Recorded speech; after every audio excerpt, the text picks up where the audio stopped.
Good evening, and thank you for joining Local 5's first 5 p.m. here on WFRV. Plus, the goodbye screen's up. What's going on already? Great start to the show. Anywho, we'll recover from that because we have an absolute legendary guest today. We are bringing in our man from WGN Chicago, Jarrett Payton, son of Walter Payton. How are we doing today, Jarrett? It's good to have you on first 5 p.m. Hey, appreciate you, Indy. I'm gonna tell you right now, it's not how you start, it's how you finish, man. So we're gonna knock this thing out of the park. We're gonna Let's knock go. it out of the park. I mean, we talked a little bit earlier. I mean, we were just having great conversation and stuff like that.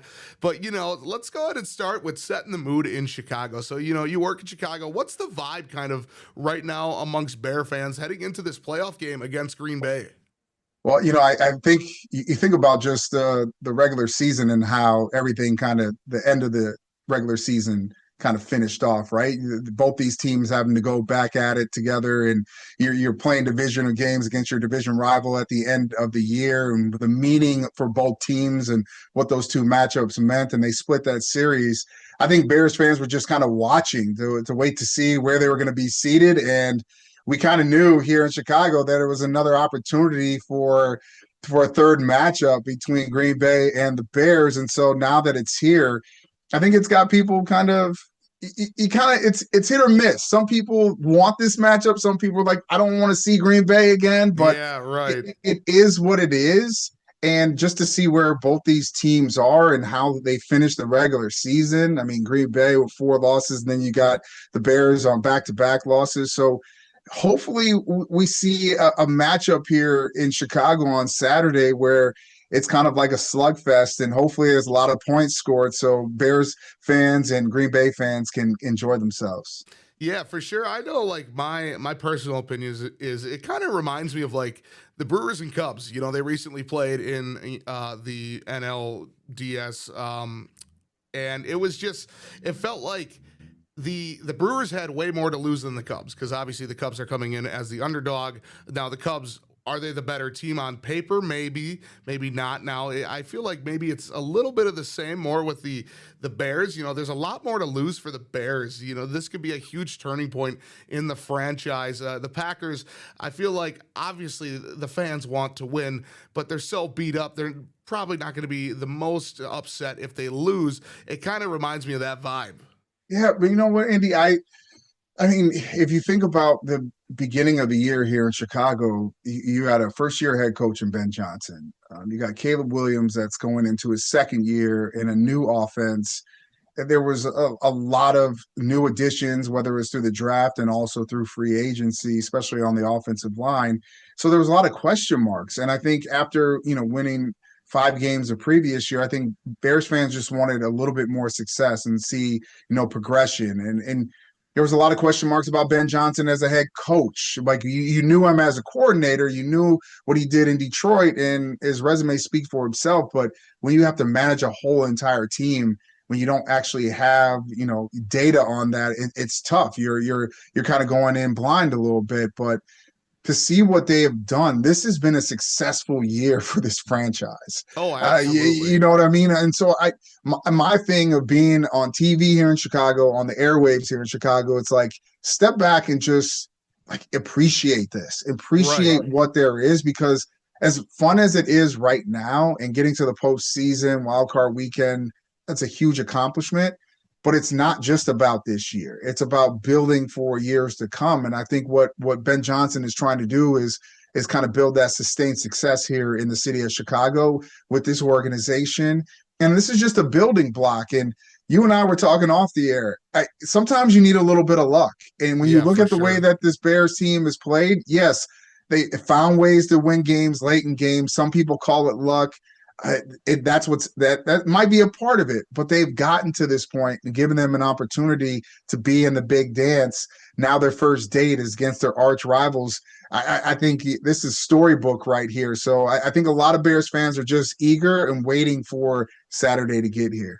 Right, you couldn't write a better script. So, moving on, my next question is, given your last name and your family's place in Bears history, what does a Bears Packers playoff game mean to Chicago, especially knowing how rare they've played in the postseason? Only this will be the third matchup. Yeah. Bears winning the first one back in the '40s, and then unfortunately the 2010 game for Bears fans that are continuing to haunt them to this day. Oh man, it is. This means everything to Bears fans here in this town. But Indy, I'm gonna tell you a little story just to give you, you know, Yeah, my let's back, hear it. my background. So, Bears fans, when it comes to the Green Bay matchup, and just want your everybody that's watching this to understand, throughout the week for the last 4 years, I don't say the P word. I won't say it throughout the entire week. So I refer to them as the team from up north and the NFL team from Wisconsin or Green Bay, but I won't say it throughout the week until the week is over. So, but it comes from my childhood and my father and what this game meant to him. Like, he knew what it meant to the fans here in Chicago and the rivalry. And man, it was around my house, Indy. There was through this week, there was no talking. My dad didn't talk. He was like locked in, laser focused, Yeah. wanted to win. So it stressed me out as like a 5-year-old, where we're sitting at the dinner table and I'm trying to ask for another piece of bread and some butter, and like no one's talking at all. And so my disdain and my like everything that it comes with Green Bay comes from my childhood growing up inside of my house. But growing up now, you understand what this means. I mean, Green Bay has been the big brothers when you look at this rivalry in this matchup, and the Bears are now at a new place where we are evolving. We are coming to age with a new head coach with a vision, and I love where it's at. I love where the division is at as well, because everybody more likely on my end were thinking that the Lions were going to be the team that was going to be atop of the NFC North. Lo and behold, it kind of flip-flopped from Yeah, really, it the completely flip Bears being flopped. being at the bottom to now being at the top. And so if you want a chance to be able to play in a Super Bowl and to win one and contend year after year, you want your division to be tough, because you want to be able to battle out of your division, and you want to be able to say, listen, we're playing all the toughest competition right here in the NFC North, which is only going to help you and make you stronger as you're moving forward to trying to go farther in the playoffs. And so this thing means everything to this city. And the Yeah, fact that it's a home game, Indy, and we got a chance to be able to knock Green Bay out of the playoffs and move yeah, on. Oh man, definitely. this is like another holiday here in the city of Yeah. Chicago. Yeah, no, it's definitely going to be a really exciting game. Now, from Chicago's perspective, what do you think has to go right offensively for the Bears to win this game? I know we talked a little bit off camera. Running the ball is going to be key against a beat up Green Bay defense. Yeah, if we look at that matchup against the Ravens, I mean, there's an opportunity here to be able to truly run the football, and I think it's fast starts for this offense, which we haven't seen a lot here in Chicago. And so it's taken Caleb Williams and this offense to the fourth quarter to kind of figure out their groove a little bit. And I know defenses are throwing a lot of just different coverages in there, especially a lot of zone, to kind of not let Caleb take those shots down the football field. But he's going to have to figure it out. And I think it starts with the run game with DeAndre Swift and also Kyle Monangai getting the ground game going, lathered up a little bit. And where they've had success, India, has been the play action pass of being able to run the football. Now you got to put 8, 9 men in the box, and then you get the looks on the outside that you want. And teams don't want Caleb to be able to go up against man coverage. They don't want to give it to him because he's had a lot of success. And so Caleb is going to have to take what defenses are giving him, especially what Green Bay is going to give him, and take shots when they're out there. But to me, this needs to be almost carbon copy and paste, whatever you want to say, from when the Bears played the Eagles. It's got to be both running backs got to be able to get equal amount of yards, and then not only that, they got to finish with touchdowns. And if they can do that, it keeps Jordan Love and that offense off the field. and it controls the game on the ground, and you're controlling the pace of play and also eating up that clock just a little bit. So if they can find a way to establish the run early, I think it gives them a really good chance of walking away with a victory. All right, perfect. Well, we are going to head to our first commercial break, guys. When we come back, Jared and I will break down what the defense needs to do and then a couple more questions, and then we will conclude the interview. But for now, stay with us. We'll be back right after these commercial breaks.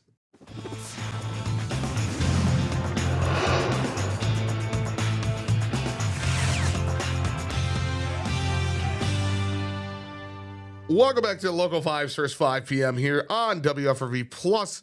I am your host, Indiana Shills, joined by Jarrett Payton from WGN Chicago, son of legendary running back Walter Payton. Now, Jarrett, let's move into the defense. We talked a little bit about the offense. What does a good day look like for the Bears defense in this matchup? Oh man, not playing as much man coverage probably as they did against the Lions in Week 18, but I think mixing up the coverage just a little bit. You got to give credit.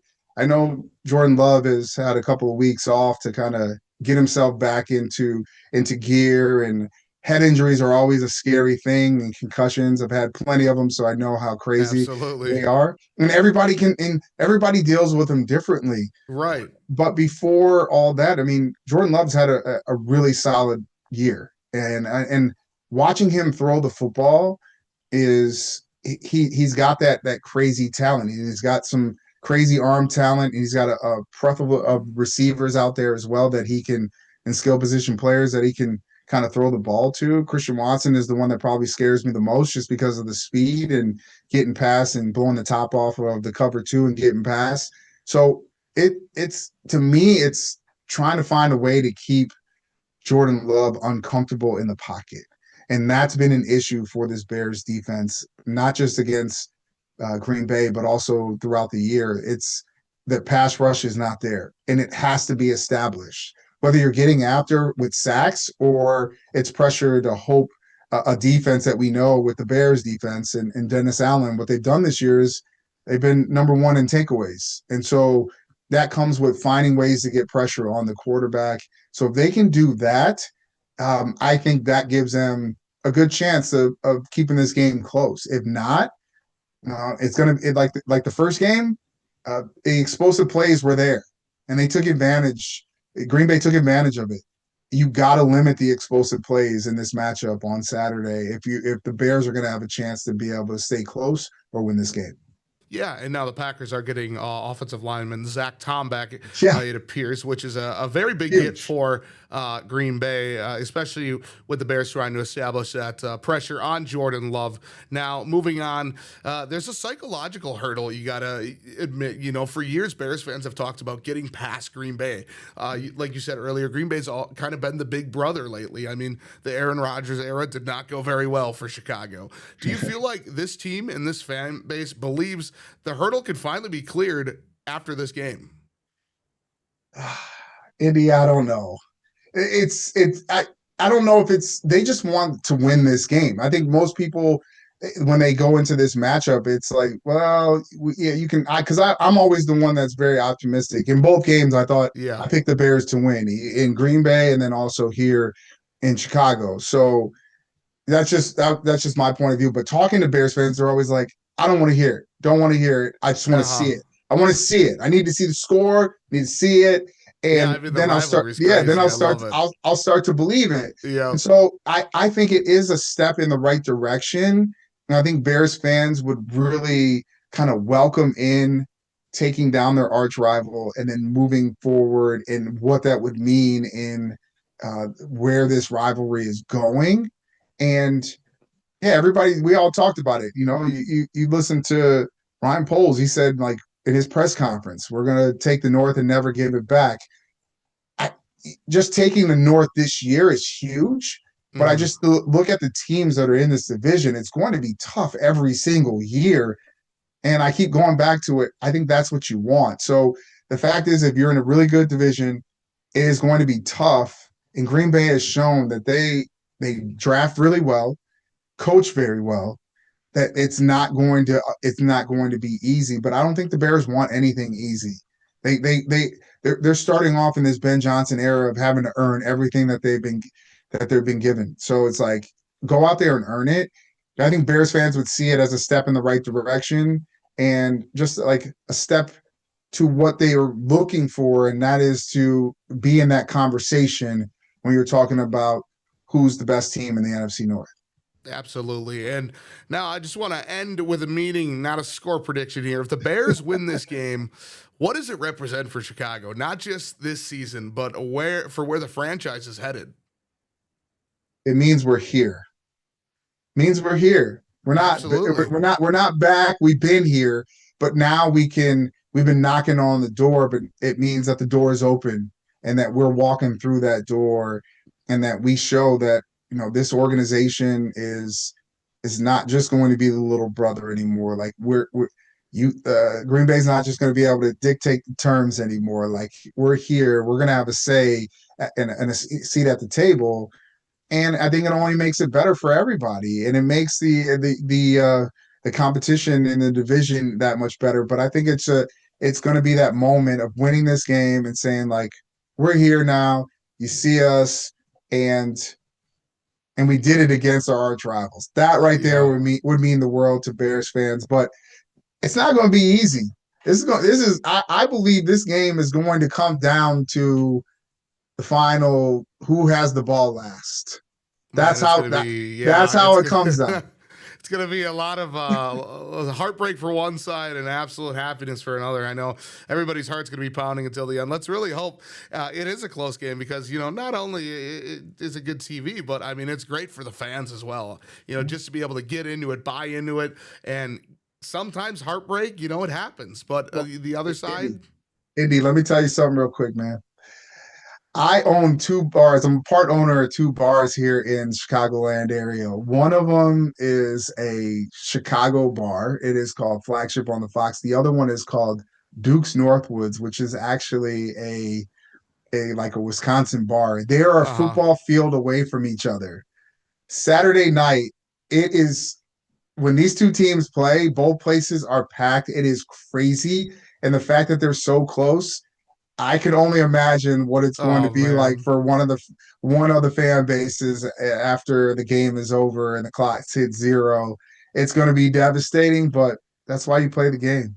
Exactly. I mean, and you know what? The bright side for you, probably a lot of alcohol going to be consumed on both sides for that. So a lot of money headed your way. Now, one more thing before I let you go, I've got to ask.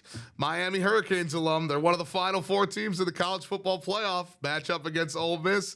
How do you feel about their chances in that game, and what gives Oh, you confidence or concerns about how they'll fare against Ole Miss? man, I am ready, and I'll let you know I'm headed to the game. So I'm Awesome, going. awesome. I will be there in the house for that game. I love my team's chances. I love where this team has been all season long. Mario Cristobal has had them locked in.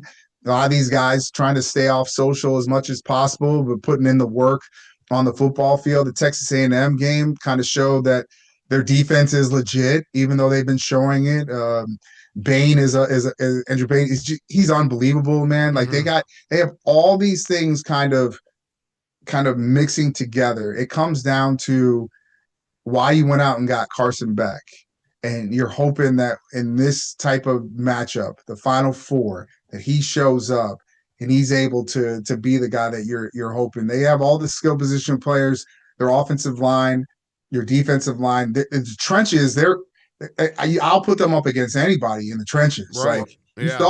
you saw them against Ohio State. That's what. They're just getting the pass Yeah, rush was so good for yes, and Miami, and and they can run the football. And at this yeah, time of the year, if you can do that, it gives you an opportunity to win a championship. So I I, I like my team's chances. I think they win. But okay, good. it's not going to be easy against Old Miss, man. They got Hmm. something cooking since Lane Kiffin has left. They're It's like inspired. a new fire under Yeah, their it's a new belt, fire, and that scares me a little bit. I actually wanted to play Georgia Uh because huh. I thought we could bully them around and run the football. And this matchup kind of scares me. A really good offense against a really good defense, and we'll see which one is going to break and crack first. But I think my Hurricanes end up taking this one, and they're going to be playing in the 305 for the national Well, championship. I'll tell you what, I'll be on Miami's side as well. I think I do like the Hurricanes against Ole Miss. Is there anything about this Miami team that, kind of reminds you of past Hurricane squads you played on? Yeah, you know what? I just by being around the team the times that I have this season, they play for one another and how close they are. That's what reminds me of because it's hard because you think about when we were there, and then you think about the teams from the 80s to 90s. Like there were not a lot of similarities, but we all had the same thing in mind. Like we wanted to be the best. And so this team has shown that they're together, they hang out together. There's not a bunch of cliques. They're all always together. And that reminds me of us from like that 01, 02 era. And they got a chance to be able to make their own history, and I'm looking forward to it because it's been a long time coming, man.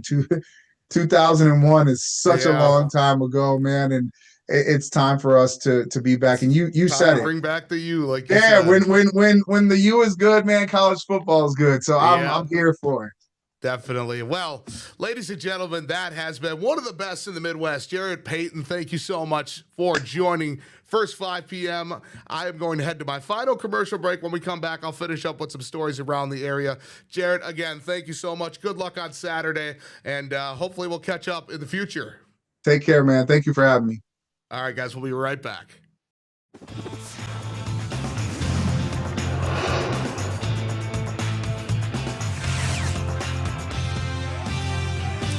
Welcome back to Local Vibes, first 5 p.m. here on WFRV Plus. I am your host, Indiana Shields. Just me for the rest of the show. Big shout out to Jarrett Payton in WGN Chicago for joining the show today, being able to break down the Packers-Bears game coming up on Saturday. Just a huge get. Super fun to kind of get both perspectives. I mean, you got what we have to say. You hear a lot from our sports team, Kyle Malzahn, Cam Azaire, Carson Fowler, Brianna Reinhardt. You hear a lot of their opinions, but you don't hear WGN's side of things with Chicago. So getting Jarrett Payton's perspective on how Chicago's feeling really has us set up for a beautiful Saturday night. Again, let's hope that it's a good game. But unfortunately, one side's going to have to fall. For our sake, let's hope that it is not the green and gold. All right, let's go ahead and move on to some of the stories from today. Just got about 6 minutes left here. I will break down. We got a bit of a incident over in Minneapolis. An ICE officer shot and killed a Minneapolis driver on Wednesday during the Trump administration's latest immigration sweep on a major American city. A shooting that federal officers said was an act of self-defense, but that the mayor described as reckless and unnecessary. The 37-year-old woman, who has been identified as Renee Nicole Good, was shot in front of a family member during a traffic stop in a snowy residential neighborhood south of downtown Minneapolis, just a few blocks away from some of the oldest immigrant markets and about a mile away from where George Floyd was killed by police in 2020. Her killing quickly drew crowds of hundreds of angry protesters. President Trump called the clip of the shooting a horrible thing to watch. The woman screaming was obviously a professional agitator, and the woman driving the car was very disorderly, obstructing and resisting, who then violently, willfully, and viciously ran over the ICE officer who seems to have shot her in self-defense. Trump wrote that on Truth Social. Homeland Security Secretary Kristi Noem, while visiting Texas, described the incident as an act of domestic terrorism carried out against ICE agents by a woman who attempted to run them over and ram them with her vehicle. An officer of ours acted quickly and defensively, shot to protect himself and the people around him. Now, Minneapolis Mayor Jacob Frey blasted the characterization as garbage and criticized the federal deployment of more than 2,000 officers to the Twin Cities of Minneapolis and St. Paul as part of the immigration crackdown. What they're doing is not providing safety in America. What they're doing is causing chaos and distrust, Frey said, calling on the immigration agents to leave. They're ripping apart families. They're sowing chaos in our streets, and in this case, quite literally killing people. Now, he also said they are trying to spin this as an act of self-defense. Having seen the video myself, I want to tell you, everybody directly, this is BS, the mayor said. Now, Frey's latest message for ICE was get the F out of Minneapolis. You could catch up. More information is on our website at wearegreenbay.com. It is our top story right now. And moving on to another one before we have to get going here. The Green Bay Police Department is actually responding to public concern after a photo posted by the department showing 5 newly sworn-in recruits prompted comments about a visible tattoo on one of the recruits. The department said the tattoo belongs to recruit Officer Walden, who underwent the same extensive background investigation as all police applicants as part of the department's standard hiring process. Police Chief Chris Davis released a statement addressing the concern, saying the background investigation included a review of tattoos and other identifying marks and found nothing that raised concern or bias, extremism, or conduct inconsistent with the department values. According to the statement, Walden is a U.S. Marine Corps veteran who received the tattoos while deployed overseas. He told investigators the American flag tattoo represents his patriotism and military service, while the 3%er tattoo was intended to symbolize resistance to tyranny, not affiliated with any extremist ideology or unlawful organization. The department said investigators conducted reference checks with 22 people from across Walden's personal and professional life, including coworkers, employees, friends, family members, fellow veterans, and neighbors. Each was asked whether they had observed questionable behavior or bias. All references describe Walden as a person of strong character and integrity. In addition, Walden completed a psychological evaluation by a licensed professional, which screened for emotional stability, decision-making, and potential bias or intolerance, as required for all applicants selected for employment. Now, Chief Davis said, our department does not make assumptions about applicants, officers, or members of our community. We are committed to an objective, unbiased hiring process and to selecting the most qualified candidates who demonstrate professionalism, integrity, and commitment to fair and ethical policing. The department said it takes public concern seriously and remains transparent about the hiring process, noting its policies prohibit bias policing, that officers are held accountable to professional standards and community expectations. There was no further comment from the Green Bay Police Department on the matter. Now, guys, we got about 45 seconds left, so we'll wrap up the show here. Just want to say thank you guys so much for tuning into a special edition of First 5 p.m. Always great to have a guest on, especially one as big as Jarrett Payton. That's awesome for the show. It's just truly a great experience and a great opportunity for myself. Now, anywho, tomorrow's show, I don't know if I can top today's, but I'll do my best because I'll bring you my best every single day of the week. Anywho, that is all I got for you guys tonight on First 5 p.m. Make sure you tune in tomorrow for a Thursday edition of the show. But until then, peace out. Stay safe.